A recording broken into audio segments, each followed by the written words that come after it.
Again, last week we used a chisel on our sculpture, a stem yarn. This week we're going to be using a rasp. Okay, and this is like a very coarse file. It's okay if you stroke it one way, a bit like a cheese grater, but if you try and push it in the other way, you're going to get your skin torn off. Okay, so we're going to work with this again in a similar way, using our finger here or finger here and pulling it towards you, and at the same time we're going to curve it.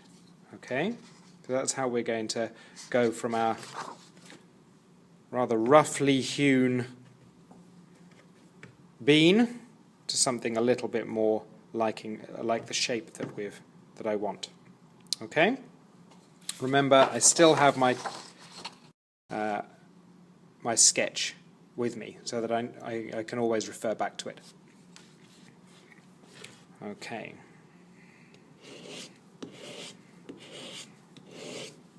It's rather a different shape this time. Sound this time.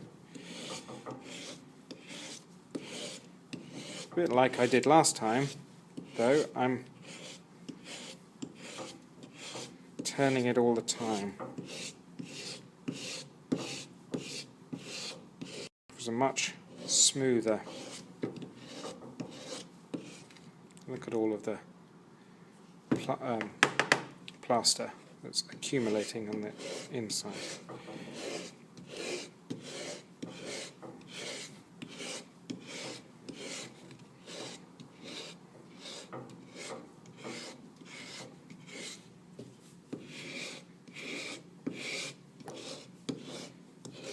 I don't know if you remember, but I tried to keep this rather thick. I thinned it off a little bit. I'm still not happy. I still want it to be a bit thinner, so I'm hoping I'm going to be able to use my rasp to grate down a little part of it, or to rasp down some of it. What the rasp is doing is taking off all the rough edges, smoothing it down. What it doesn't allow us to do is this part in the angle there. We can get a bit of it, but that's going to be we're going to have to use a file later on for that.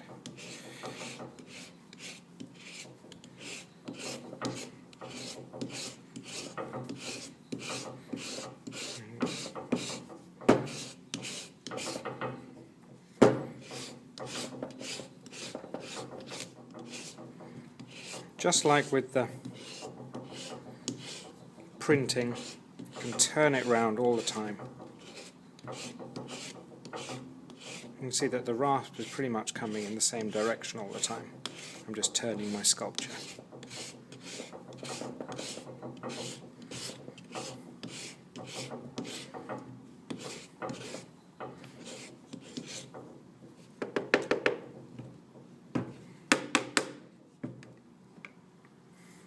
Okay, well, I've come to a situation where I want to work a little bit more on this, so I'm going to go back to my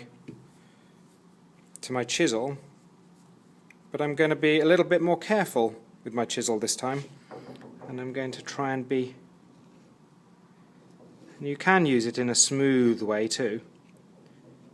Remember, this finger high up on the blade, or close to the blade, is allowing me to have more control over it.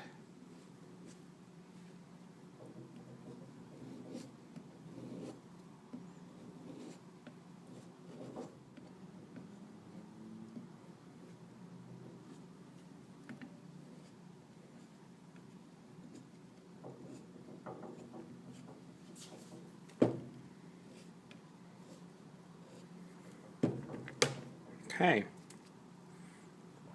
that's week 2.